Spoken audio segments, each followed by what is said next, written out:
चलिए question number B2 के question number first में आते हैं। B2 में भी सेम एज कहा गया है कि answer the following questions briefly, यानी आंसर आपको ब्रीफली में ही पुट करने हैं, ज़्यादा लॉन्ग में नहीं जाना है। फर्स्ट क्वेश्चन है what according to the author is modern civilization. What according to the author is modern civilization, यानी ऑथर कौन है यहाँ पे? तो ऑथर यहाँ पे महात्मा गांधी है। तो महात्मा गांधी के अनुसार मॉडर्न सिविलाइजेशन क्या है, ये यहाँ पे हमें डिस्क्राइब करना है, लेकिन ब्रीफली।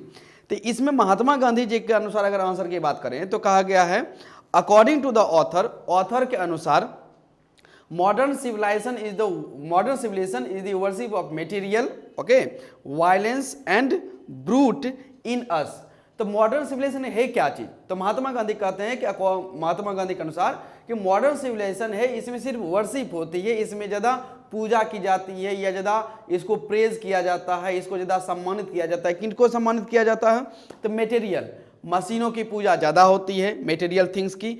वायलेंस, हिंसा की पूजा ज़्यादा की जाती है। और ब्रूट इनस, और हम लोगों के अंदर जो बुराई रहती है, इनकी पूजा ज़्यादा की जाती है। अभी कहने का क्या सेंस है कि देखा जाता है जिसके पास महंगी कार हो, ओके, अकाउंट में ज़्यादा बैलेंस हो, या उनके पास लग्जरियस रूम हो, लग्जरियस कार्स हो, लग्जरियस लाइफ हो, तो उनकी हम लोग क्या करते हैं? उनको हम लोग एक इज्जत की नज़र से देखते हैं, सम्मान की नज़र से देखते हैं, उनके पीछे लोग पागल रहते हैं। या वायलेंस, ऐसी फिल्में जिनमें हिंसा का यूज ज़्यादा किया जाता हो, जिसमें एक्शन का यूज बेहद ज़्यादा हो, उसको लोग पसंद करते हैं। और ब्रूट इनस, लोगों के अंदर अगर बुराई है तो उस बुराई के खिलाफ ज़्यादा ना बोल के मन में दबाए रखना, ये भी क्या है? आज के मॉडर्न सिविलाइजेशन में है। जबकि कहा जाता है कि एंशियंट सिविलाइजेशन वैसी बातें नहीं थी। एंशियंट सिविलाइजेशन में अगर किसी के बारे में बुरी बातें पता चलती थी तो उनके बारे में सामने बोला जाता था, ये नहीं कि चुप रह के फिर भी उनसे बात करना, उनके सामने बात करना, ऐसा एंशियंट सिविलाइजेशन में दिखता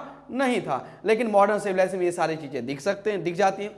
इसलिए कहा गया according to the author modern civilisation is the worship of material, violence and brute in us का सेंस दिया गया। क्लियर? क्वेश्चन नंबर चलते हैं 2 में।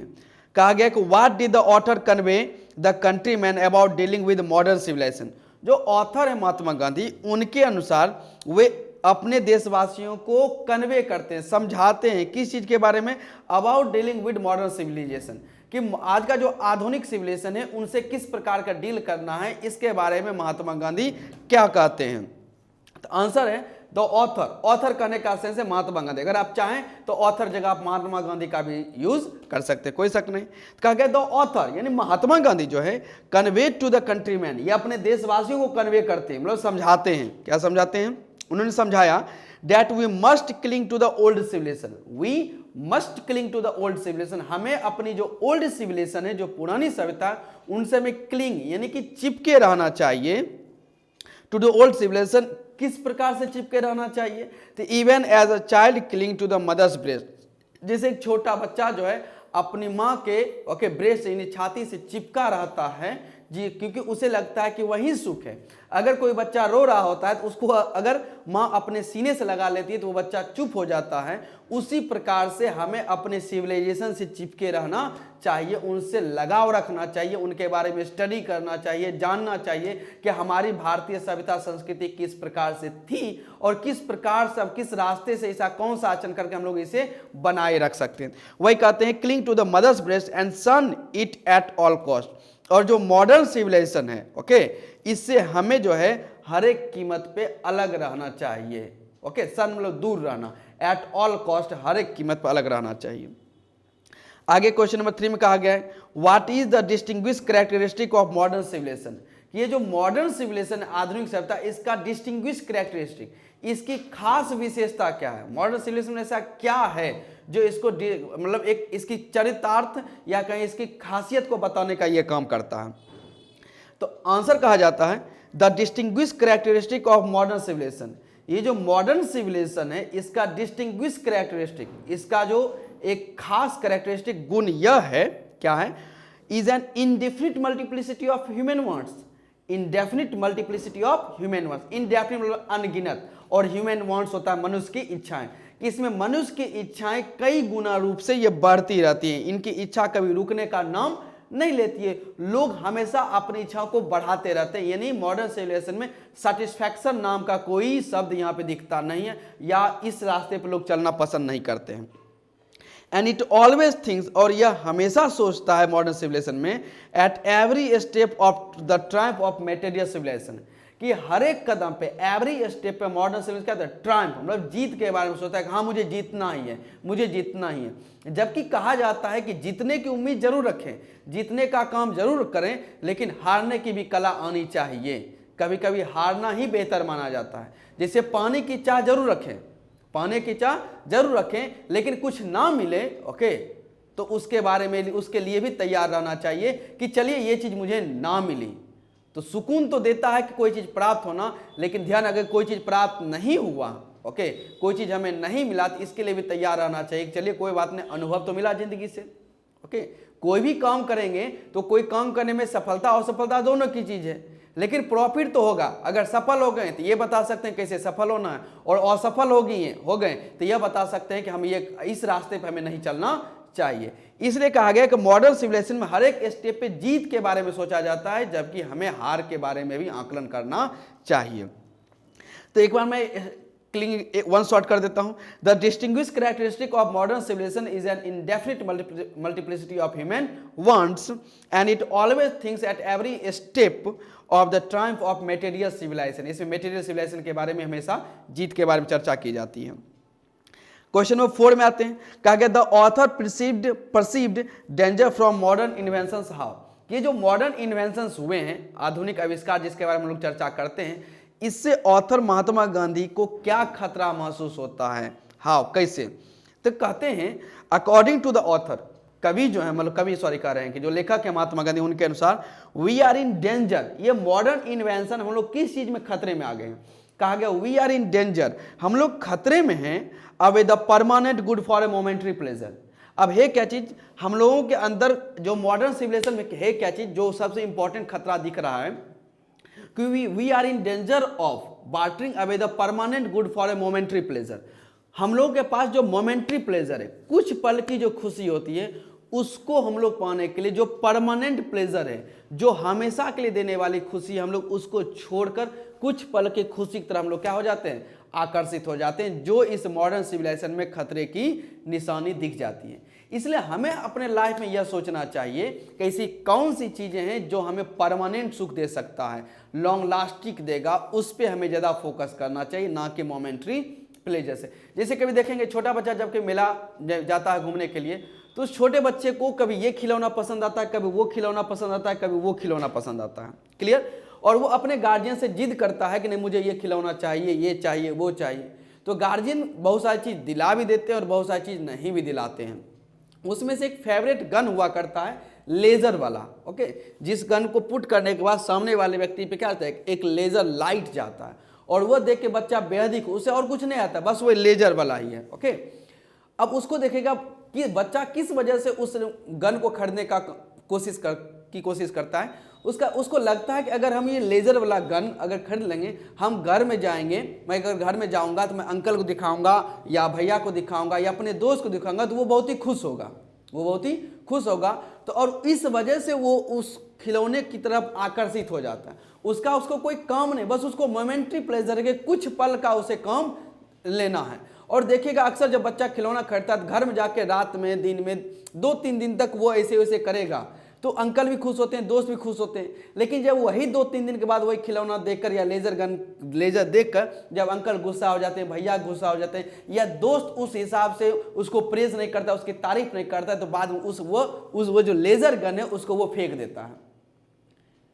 और वो जो लेजर गन है उसकी कीमत कम से कम 500 रुपीज और 600 रुपीज कैरी करती है।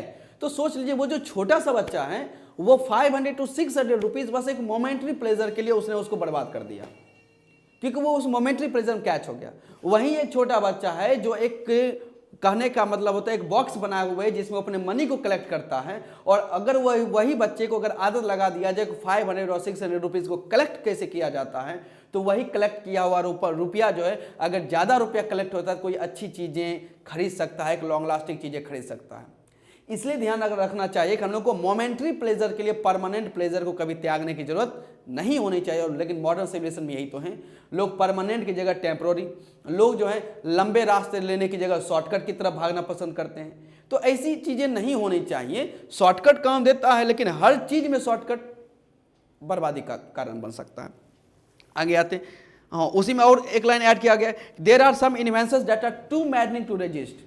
देयर आर सम इन्वेंशंस, कुछ ऐसे इन्वेंशंस हो गए मॉडर्न सिविलाइजेशन में, they are too maddening to resist, वो इतने लोगों को पागल बना देते हैं, इतने लोग बेचैन हो जाते हैं, उनको रोकना पॉसिबल नहीं है। वही एग्जांपल लूंगा, छोटा बच्चा कुछ ऐसी चीजें वो देख लेता है जिसको अगर वो ना मिलेगा, ओके, अगर गार्जियन खरीद के ना दे तो वो रोना शुरू करता है, वहीं जमीन पे लिपट जाता है, मिट्टी से प्रेम कर बैठता है, पूरा उसका जो नया कपड़ा है उस पूरे को गंदा कर लेता है, और अगर इवन उसको ना मिले, ओके, वो घर पे खाना भी नहीं खाएगा, इतना वो चिपक जाता है उस चीज से। लेकिन क्या उस चीज से वो हमेशा के लिए चिपके रहेगा?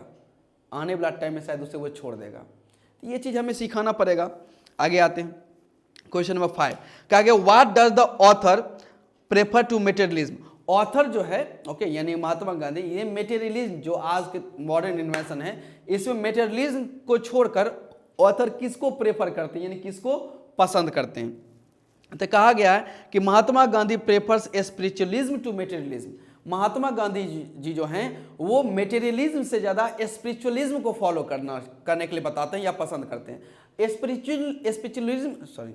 स्पिरिचुअलिज्म जो है उसे हम लोग आध्यात्म कहते हैं। आध्यात्म कहने का सेंस है जब कोई व्यक्ति अपने मन को अपने बस में करता है, ओके, वो अपनी इच्छाओं को अपने बस में करता है, वो देखता है कि मेरा मन मेरे कंट्रोल में रहे, ऐसा ना हो कि ध्यान रखेगा मन के कंट्रोल में मैं हूं, okay, it is my authority to control my mind, okay, ये होना चाहिए, ये मेरी ऑथोरिटी है to control my mind, it is not the authority of mind that it will control me, कि माइंड मेरा कंट्रोल करेगा, ऐसा नहीं होना चाहिए।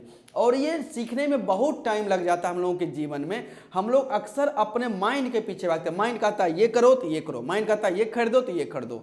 एक बार भी हम लोग जजमेंट नहीं लेते हैं, हम लोग ट्राई नहीं करते हैं कि माइंड ऐसा क्यों कह रहा है।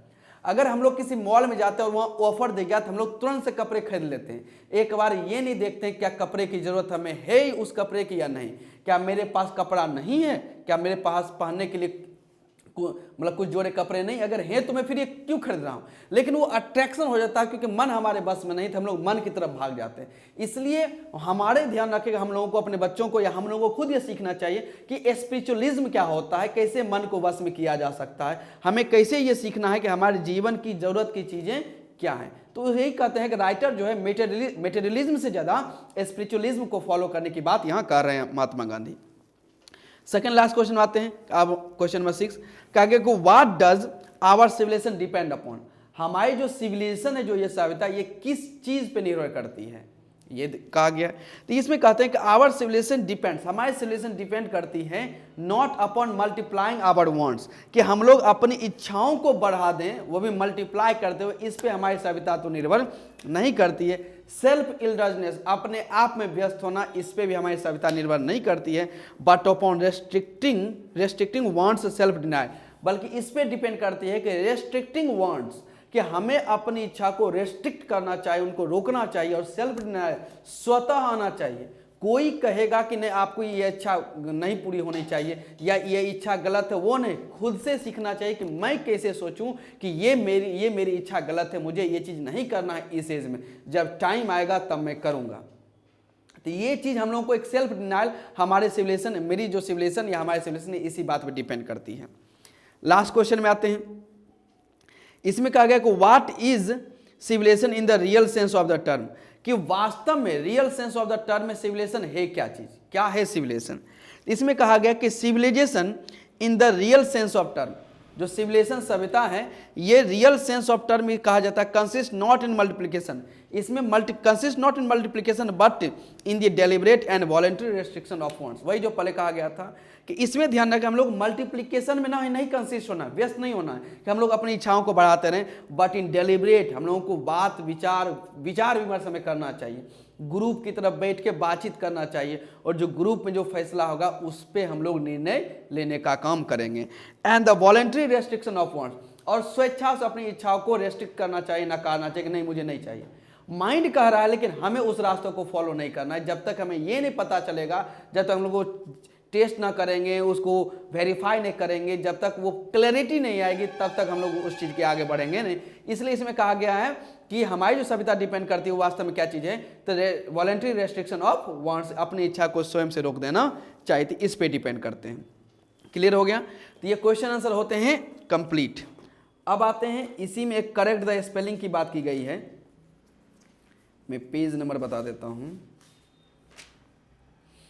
Page number 12, literature book open करेंगे तो पेज नंबर 12, उसमें एक डिक्शनरी यूज कहा गया है। D1 जो है डिक्शनरी यूज के फर्स्ट में अगर आप आते हैं EX1 में, कहा गया correct the spelling of the following words. नीचे आपको ध्यान रखेगा टोटल 10 वर्ड्स दिए गए हैं, इसका आपको स्पेलिंग बताना है कि वो गलत है तो उसको हमें सही करके आगे बढ़ना है। अब इसको मैं देख लेता हूं, पहले आप वीडियो रोक के आप खुद इसको बनाने का काम करें। लिटरेचर बुक अगर आप जो पहले की कहानी अगर आप पढ़ेंगे उसमें सारे वर्ड मिल जाएंगे, तो आपका काम है कि वीडियो यहाँ पे रोक कर पहले बनाने का, और बनाने के बाद आप इस वीडियो को ऑन करके फिर से देखें कि आप जांच कर लें कि आपका ये स्पेलिंग सही है या गलत है। तो फर्स्ट वर्ड लिखा हुआ है DISUADED, DISUADED। तो ये डिस्सुएडेड की स्पेलिंग को लेकर यहाँ बात की गई, जिसका स्पेलिंग होता है DISSUADED, DISSUADED, यानी यहाँ पे एक सिंगल एस दिया हुआ क्वेश्चन में, आंसर में डबल एस होना चाहिए, डिस्सुएडेड। ठीक है, आगे बढ़ते हैं। क्वेश्चन में सेकंड में कहा गया है ऑक्यूपेशन, तो ऑक्यूपेशन की स्पेलिंग है OCUPATION, जबकि ऑक्यूपेशन की सही स्पेलिंग होती है OCC, सिंगल सी नहीं होता है, डबल सी होता है, तो OCCUPATION, ऑक्यूपेशन। आगे आते हैं, वोटरीज की बात की गई, तो वोटरीज में कहा गया कि VOTRIES लिखा हुआ है, VOTRIES लिखा गया, जबकि वोटरीज का स्पेलिंग सही होता है VOT के बाद A आएगा, VOTARIES, ये वोटरीज का स्पेलिंग सही होती है। इमोरलिटी का स्पेलिंग है IMORALITY किया हुआ है, जबकि इमोरलिटी में सिंगल एम ना होकर डबल एम का यूज किया जाता है। ओके, तो वहां डबल एम हो जाएगा, तो स्पेलिंग बनेगा कि IMMORALITY, वहां डबल एम, IMMORALITY, इमोरलिटी के स्पेलिंग है। नेक्स्ट आते हैं, अनएडल्टरेटेड का स्पेलिंग है UNADULTERETED, इसमें क्या है RETED का स्पेलिंग, जबकि वहां पर जब अनएडल्टरेटेड लिखा जाता है UNADULTERA होता है, ना कि RE लिखा जाता है, तो वहां होगा RATED, RE नहीं होता है। फिर से मैं बोलता हूं UNADULTERATED, अनएडल्टरेटेड। नेक्स्ट वर्ड है नंबर 6, मेटेरियलिज्म, MATERIALISM, MATERIALISM। तो मेटेरियलिज्म की जब बात करते हैं तो इसमें T के बाद E का साउंड है, मतलब E का लेटर आता है, तो MATE होना चाहिए, TA नहीं, MATERIALISM, मेटेरियलिज्म की बात करते हैं। नेक्स्ट आते हैं बिलीफ को लेकर, तो बिलीफ में कहा गया BELEIF,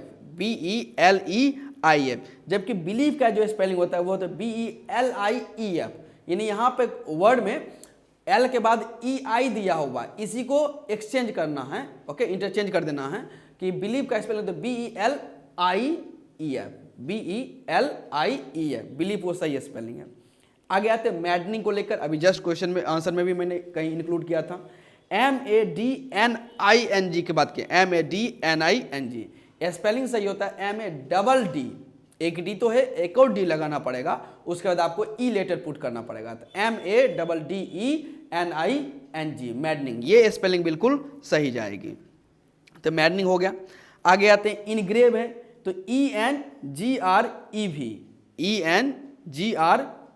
का है, इसका सही होगा ENGRAVE, इनग्रेव, ये सही होता है। आगे आते हैं हार्मनी, HARMONEY, जबकि हार्मनी का सही स्पेलिंग होता है HARMONY, वो जो एन के बाद वहां पे ई दिया हुआ है तो वो ई लेटर नहीं होता है, HARMONY, हार्मनी सही है। ओके, तो ये रहा आपका चूज द करेक्ट स्पेलिंग को लेकर जो बात कहा गया है। चलिए अब आगे आ जाते हैं। EX2 की बात कर लेते हैं। इसमें कहा गया look up a dictionary and right 2 meaning of the following words, मतलब आपको डिक्शनरी देखना है और इसका 2 मीनिंग निकालना है। द वन इन विच, जिसमें से एक जो है it is used in the lesson, जिसमें से एक स्पेलिंग लेसन में यूज किया गया है, and the other which is more common, और दूसरा स्पेलिंग जो आपको कॉमन के रूप में दिखाना है। जैसे फर्स्ट कहा दिया गया रीजन, तो रीजन से जो मिलता जुलता एक ऐसा शब्द जो आपको इस लिटरेचर में मतलब कहानी में मिलेगा, और एक आपको एक्स्ट्रा कॉमन मिलाना है।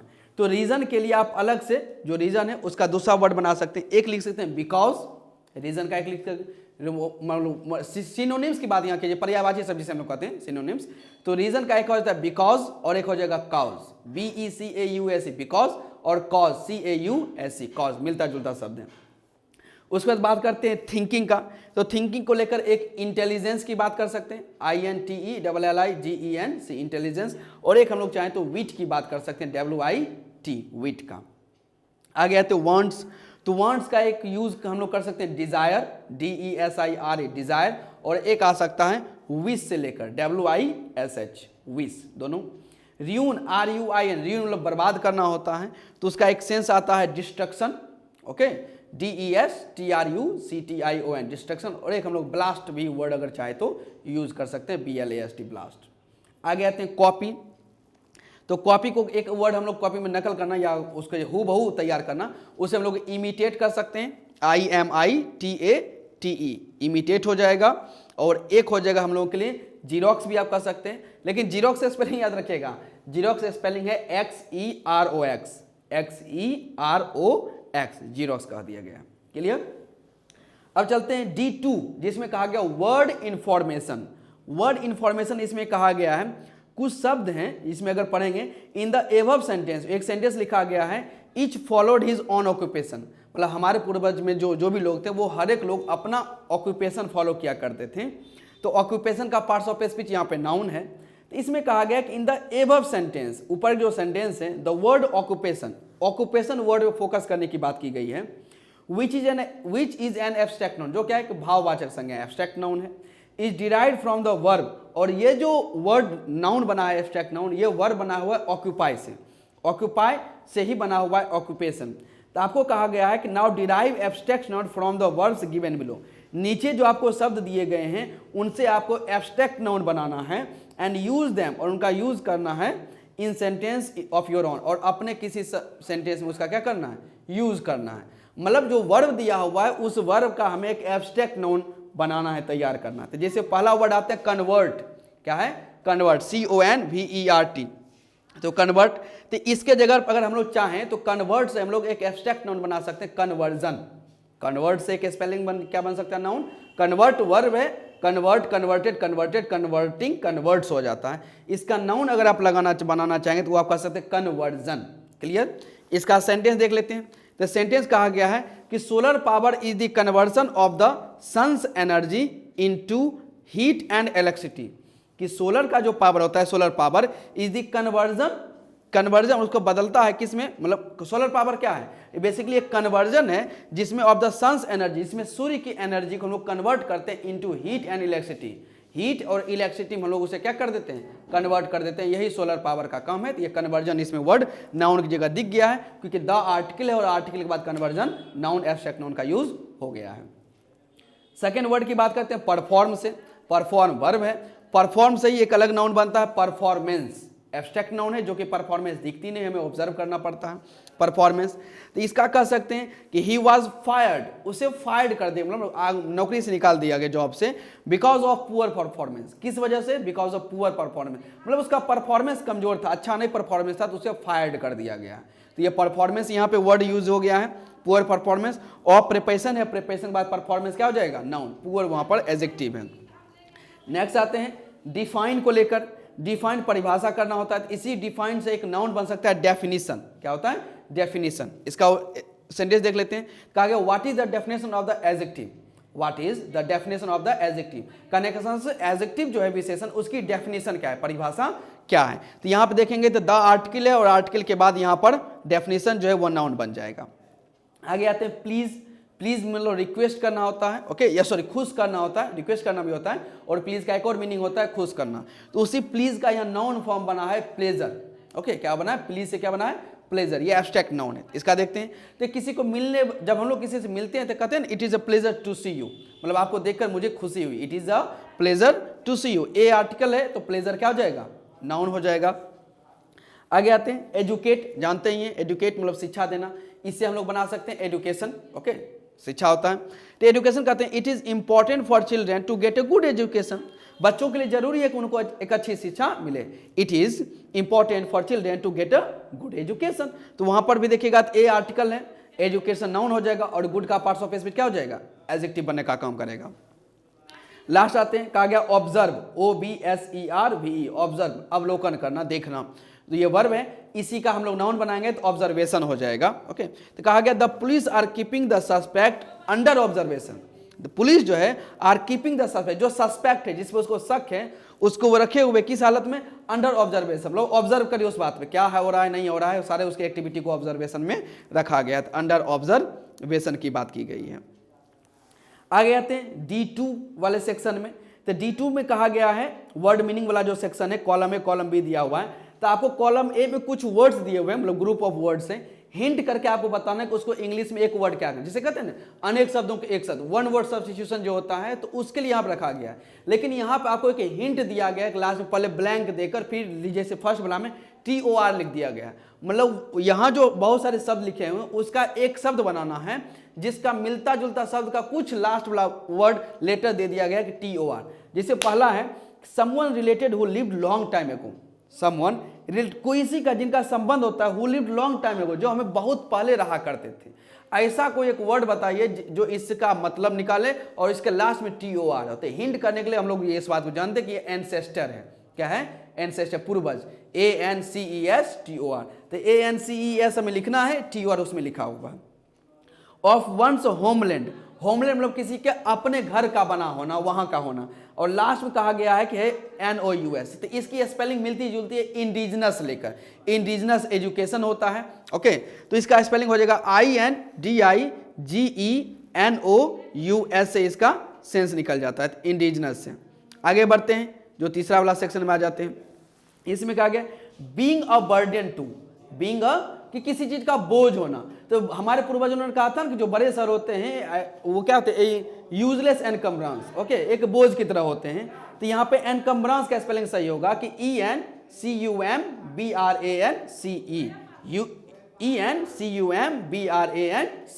एनकम्ब्रांस रिलेटेड हो जाएगा।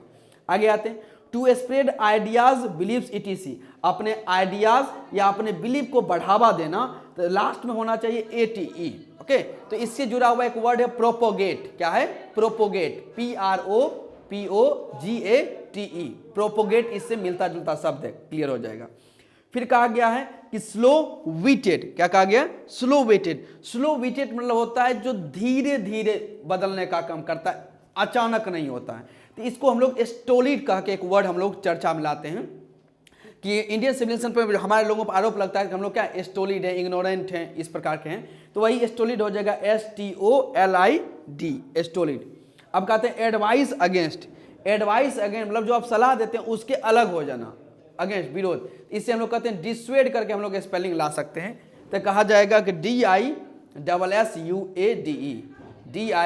DISSUADE, डिसवेड हम लोग इसे मिलता जुलता है।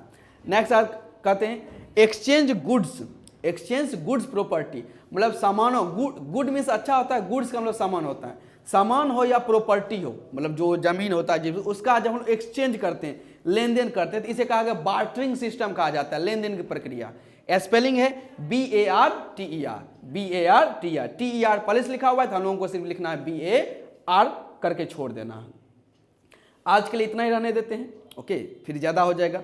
कुछ पॉइंट्स हैं ग्रामर के, उसको भी फिनिश कर देंगे, ओके। तो आपके उसके बाद आपका ये इंडियन सिविलाइजेशन कल्चर क्या हो जाएगा, कंप्लीट हो जाएगा। इस